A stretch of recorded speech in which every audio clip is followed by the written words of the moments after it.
Okay, next question. All right, the next question is from Greg, and he's asking if you will pray for him. He says he wants to be a stronger Christian, a better father, and a loyal husband. And then he goes on to say how much he enjoys the show and is inspired by the content. Greg, thank you so much for asking me to pray for you. I consider that an honor. God tells us to pray for one another and to carry one another's burdens. And the fact that you have a burden to be a better Christian, a more loyal husband, a better dad for your kids, that's awesome. So yes, I will pray for you that God will give you a deep heart of love for God, love for your wife, and a devotion and loyalty to raising your kids in the way they should go. Well, the Democrats don't want to do debates. I know Marianne Williamson and RFK Jr. want to debate.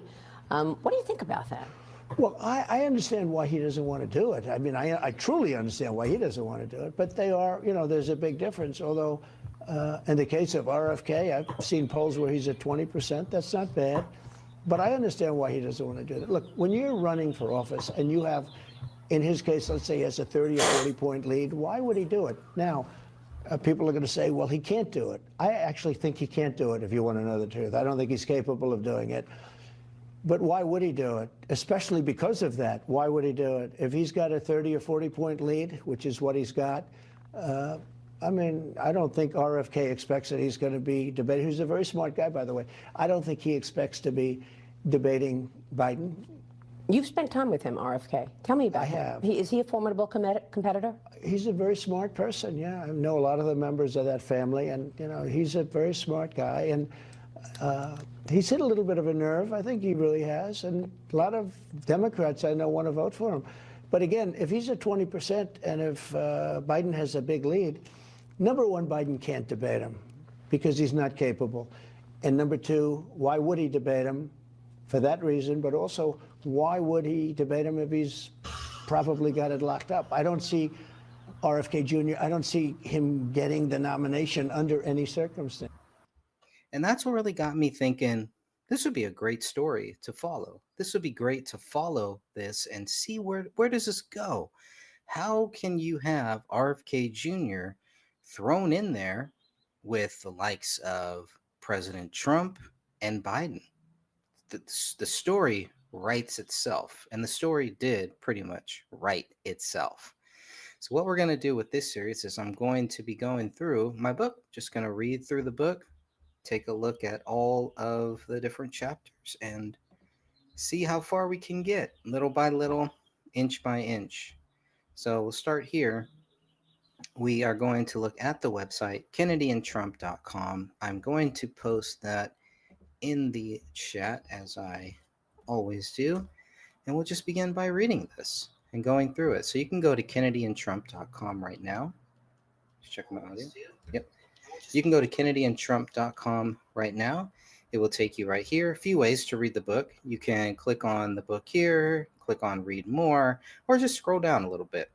You can buy the book or just go to free download and get the free PDF right there. And that's exactly what we are going to do today. We're just going to read through it. If I can, if it'll let me. Oh, it won't let me make it bigger. I think I had this problem before. Let me exit out of full screen. Okay, so I won't be able to do it in full screen, but that's okay. I can do it this way too. So 176 pages, and that is if you count everything, every little page that it must be. But this is it. We're going to go through the introduction. That's 6 pages. Part 1, getting to know you. Page 9 to 65. Part 2, fight, fight, fight. You can imagine what that's about. Page 69 to 97.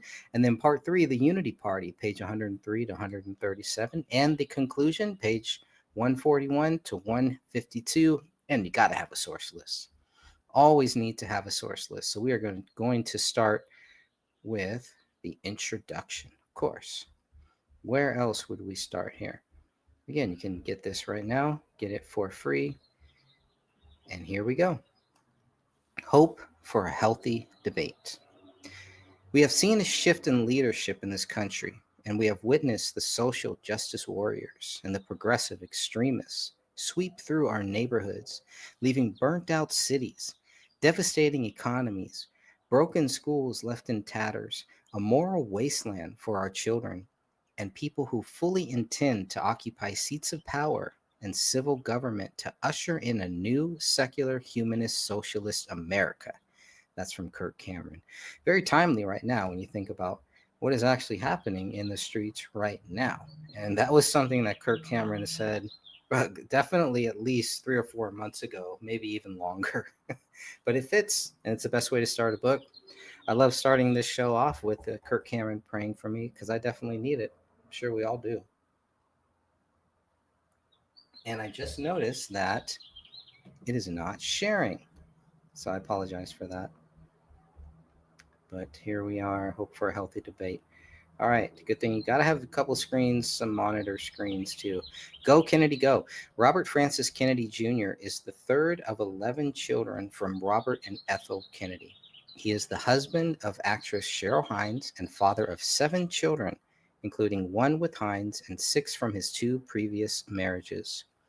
Kennedy graduated from Harvard University, the London School of Economics, and has a law degree from the University of Virginia. He is the chief litigation counsel for Children's Health Defense and author of 2 New York Times best-selling books, Crimes Against Humanity in 2005 and The Real Anthony Fauci in 2021.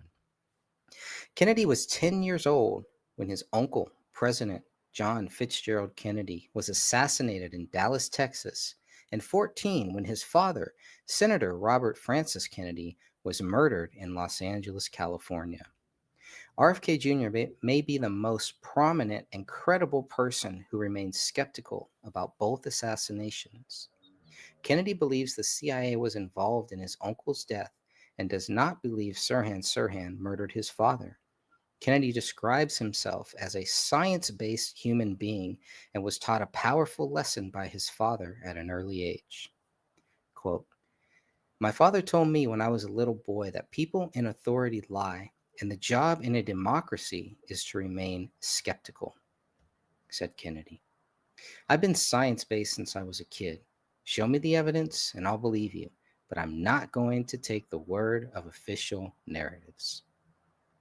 On October 9, 2023, Kennedy announced he was leaving the Democratic Party, but would continue to run for President of the United States as an independent candidate. Immediately, 4 of Kennedy's siblings, Rory Kennedy, Carrie Kennedy, Joseph P. Kennedy II, and Kathleen Kennedy Townsend, attacked their brother for choosing to run as an independent candidate in the 2024 presidential election. In a joint statement on Twitter, the siblings called Kennedy's decision to run as a third-party candidate against Joe Biden dangerous to our country. "Bobby might share the same name as our father, but he does not share the same values, vision, and judgment. Today's announcement is deeply saddening for us. We denounce his candidacy and believe it to be perilous for our country." This shows how out of touch with reality some of the Kennedy family members were. Were the Fantastic Four unaware of the dangers over the last 4 years under the Biden administration? How could they turn a blind eye to all of the harm Biden had done since 2021? Would their father want them to play politics by condemning their brother? Can you imagine Senator Robert F. Kennedy doing something similar to his brothers and sisters? Shame on the 4 siblings. They forced their brother to defend himself publicly. Kennedy responded by making sure people knew those 4 members of his family have strong, long friendships with President Biden. Kennedy also made a point to say he loved them, even though they disagreed with him. Kennedy would separately state his political views were closely aligned with those of his father and uncle. There is strong evidence to support that statement. A very important statement.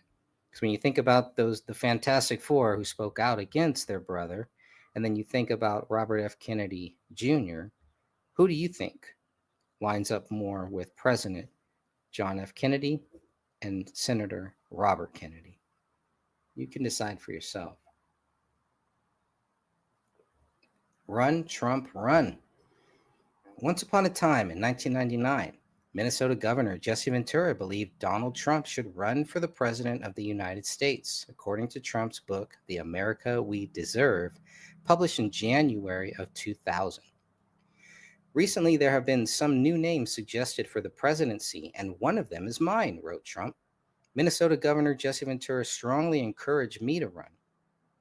Trump called Governor Ventura the embodiment of the political qualities America needs. Given the choice between another slate of stale professionals and Jesse's mixture of basically common sense principles and straight talk, it is no contest. He has convinced me that we need the same combination in the White House. So President Trump was inspired then by Governor Jesse Ventura. And you have somewhat of an endorsement back in 1999. Of course, we know Jesse Ventura's view has changed since then. Reading on. Trump recognized people like Governor Ventura were the wave of the future in politics. Ventura was able to open the door for other non politicians to get elected to high office from here on out. Jesse may be the exception today, but straight shooters like him will be the rule tomorrow. How right Trump was. The two met back in the 80s when Trump hosted several World Wrestling Federation events, including WrestleMania 4 and 5. It is the only time in history where WWF's WrestleMania event was held in the same venue for 2 years in a row. Trump sat front row during the entire event both years while Jesse Ventura played the bad guy on commentary. In real life, Jesse Ventura was an American hero, even before he spoke out publicly about John F. Kennedy's assassination and the events of September 11, 2001. Just like President Trump, Ventura knows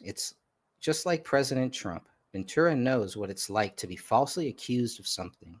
They're both successful businessmen in their own profession. They both love our country, and they both like Robert F. Kennedy Jr. At some point, Ventura changed his mind about President Trump and compared him to Charles Manson back in 2024. During an appearance on the Oprah Winfrey Show in 1988, Trump was asked if he would ever run for president. Probably not, he told Oprah, but I do get tired of seeing the country ripped off. Trump said he would make America's allies pay their fair share. Trump went on to say if he ever did run for president, he would have a strong chance of winning the highest office in this great nation. I think I'd win, said Trump. I tell you what, I wouldn't go in to lose. I've never gone in to lose in my life, and if I did decide to do it, I think I'd be inclined. I would say that I would have a hell of a chance of winning. We as the family of faith are expected to simply bow down to the new moral authority, to accept the new society, and to fall in line with the new way that things are run, Kirk Cameron. Like his son would do in 2023, RFK Sr. ran against the incumbent of the Democrat Party back in 1968. Kennedy said his father was running against a war in 1968, referring to President Johnson in the Vietnam War. He was running at a time of unprecedented polarization of our country, Kennedy continued, and he had a chance of winning. That hopelessness in his campaign freed him to tell the truth to the American people. Back in 1978, a young RFK Jr. was on the Good Day show to discuss his first book, Judge Frank M. Johnson Jr., a biography. Unsurprisingly, the topic of his father and uncle was brought up by the host. Kennedy was asked if he was frightened when he pondered going into politics. Well, I didn't necessarily say I was going to go into politics, said Kennedy. I mean, I think I've got a lot of thinking to do. You have to think twice about it, one of the hosts cautioned Kennedy. Does it frighten you at all? A soft-spoken Kennedy simply answered, I think that's an occupational hazard at this point. I think there's so much that you can do through politics or through some kind of public service. The host then asked Kennedy how he would handle being in a fishbowl within the Kennedy dynasty. Having such an illustrious family, such a big family, you're in a fishbowl. You can't escape it. Is it tough to handle? I think that I probably learned to deal with that when I was much younger, Kennedy answered. I think we've all learned to sort of take the good with the bad. I think that the advantages of the position that I was raised in really outweighed the disadvantages. If anyone was being groomed from an early age to make America great again, it was Kennedy. Though there was another man who seemed up to the task as well.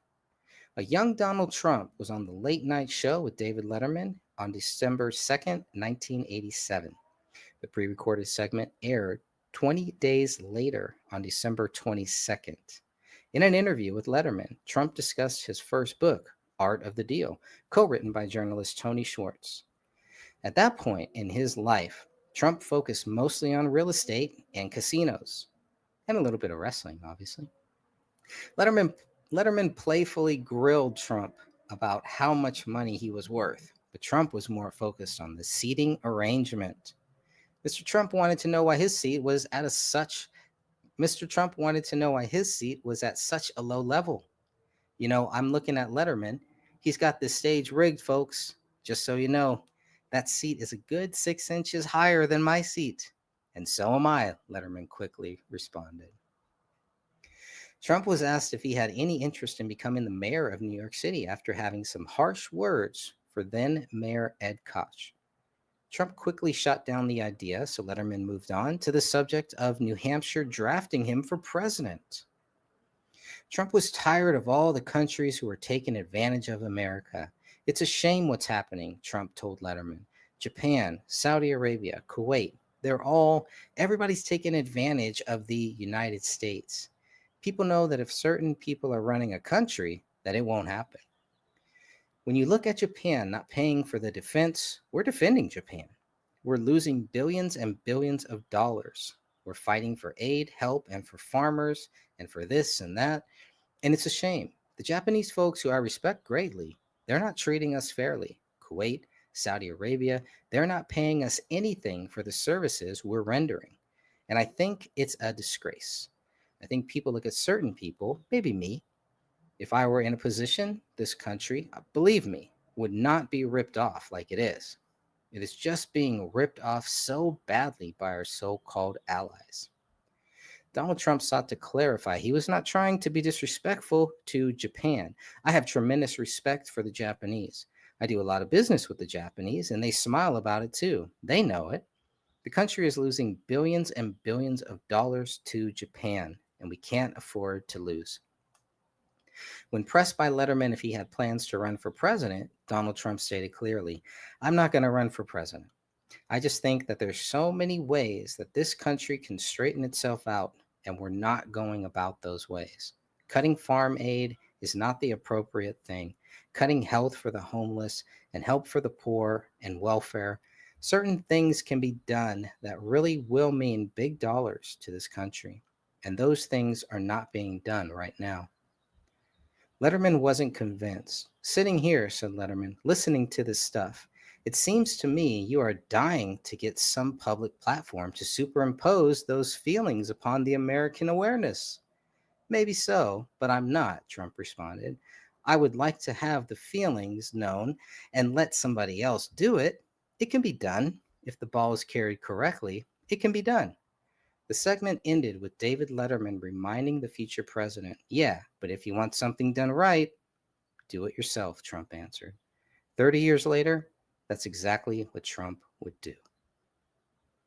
That is the introduction to the book that I have begun to go through and will continue to go through and continue to read on of the book Kennedy and Trump. I am probably going to do the worldwide distribution very soon.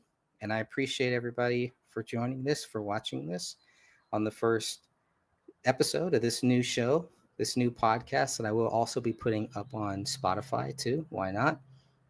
Kennedy and Trump book reading #1. This was a lot of fun, and this book was it was a lot of fun to write.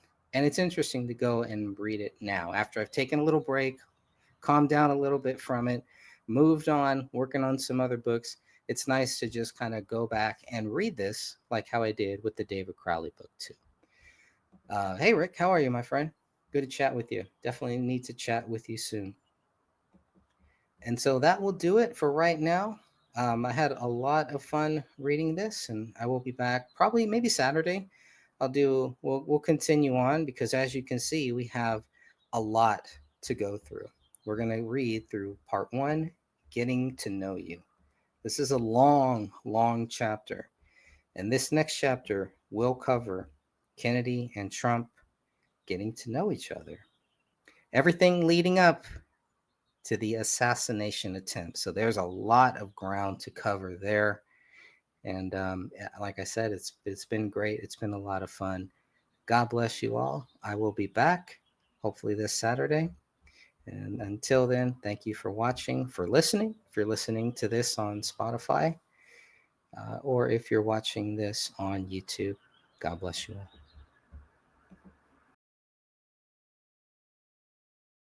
This interview was never meant to be read, and yet here you are. In 1954, just a year before his death, Albert Einstein is said to have given a private interview, one so extraordinary that it was immediately classified. To this day, mainstream science